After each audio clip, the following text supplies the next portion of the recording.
एक घर में दो देरानी जेठानी साथ रहती थी। बड़ी बहू का नाम था मीना, छोटी बहू का नाम था माया। आप लोग जा रहे हैं ऑफिस? ठीक है, आप लोग जाइए, मैं आपके लिए बहुत अच्छा खाना बना कर रखूँगी। हाँ हाँ दीदी, आपके लिए बहुत अच्छा खाना बना के रखूँगी। दीदी इतना अच्छा खाना जो बनाती हैं। आप लोग जाइए और शाम का इंतज़ार कीजिए।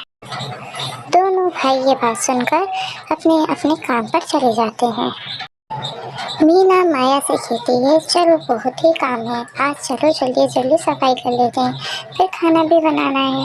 पर माया साफ साफ मना कर देती है और बोलती है, दीदी मेरे सर में बहुत दर्द है, मैं जाकर आराम कर रही हूँ। आपका काम हो जाए तो मेरे लिए एक कप चाय बना के ला देना, और वहाँ से चली जाती है। मीना बहू जो कि बहुत ही सीधी थी, वो कुछ भी नहीं कह पाती अपनी देवरानी से, और फिर सोचती है कि मैं सारा काम कर लेती हूँ। फिर झाड़ू लेकर आती है और फिर जल्दी जल्दी सफाई करने लगती है।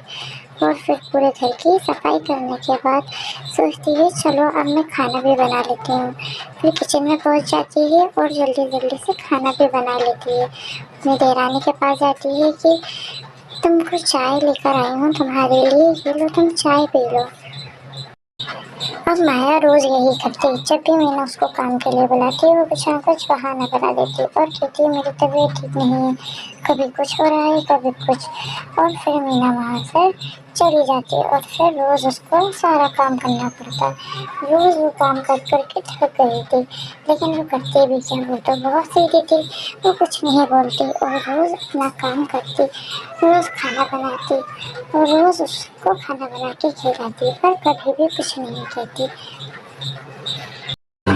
रोज की तरह मीना नीचे उतरी सुबह सुबह और फिर वो किचन की तरफ जा रही थी, लेकिन उसका पैर स्लिप हो गया और वो धड़ाम से बहुत बुरी गिर गई। और वो गिर रही थी जब माया ने देख लिया और फिर उसकी तरफ आई और बोलने लगी, अरे दीदी को क्या हुआ है, दीदी को क्या हुआ है, जल्दी आओ जल्दी आओ, दीदी को क्या हो गया है। जल्दी जल्दी सब आ गए और फिर मीना को हॉस्पिटल लेकर गए। डॉक्टर ने सबको बताया कि मीना के पेट की हड्डी टूट गई है और अब वो 6 महीने तक कुछ भी नहीं कर पाएगी, इसलिए सबको उसका ध्यान रखना पड़ेगा। मीना की देवरानी ये सोचने लगी, अब तो सारा काम उसी पर आ गया है, सारा काम उसी को करना होगा, पर वो कैसे करेगी? जब तक मीना थी जब तक सारा काम वो कर लेती थी, अब तो माया को सारा काम करना पड़ता था और वो यही सोचती थी कि उसकी दीदी कैसे करती होगी और कभी उससे कुछ भी नहीं कहा। और वो हमेशा यही सोचने लगी कि मैंने उनका कभी काम नहीं करवाया, इसके बाद भी उन्होंने मुझसे कुछ नहीं कहा। और फिर उसको अपनी गलती का एहसास, जब मीना ठीक होकर आई तो माया ने उससे माफ़ी मांगी कि दी मुझे माफ़ कर दीजिए, मैंने आपके साथ बहुत बुरा किया। मीना ने उससे पूछा है कि तुमने क्या किया, मुझे तो नहीं पता। तो फिर माया ने बोला, मैंने आपका कभी भी कुछ काम नहीं करवाया, मैंने आपके साथ बहुत बुरा किया, जब भी आपने मुझसे काम का कहा मैंने मदद किया, लेकिन आपने कभी मुझसे कुछ भी नहीं कहा।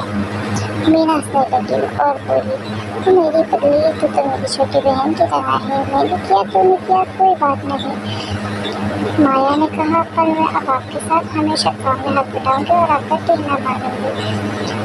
मीना ने माया को चाय का कप दिया और कहा, चुपचाप चाय पियो, और हंसी खुशी दोनों बातें करने लगे।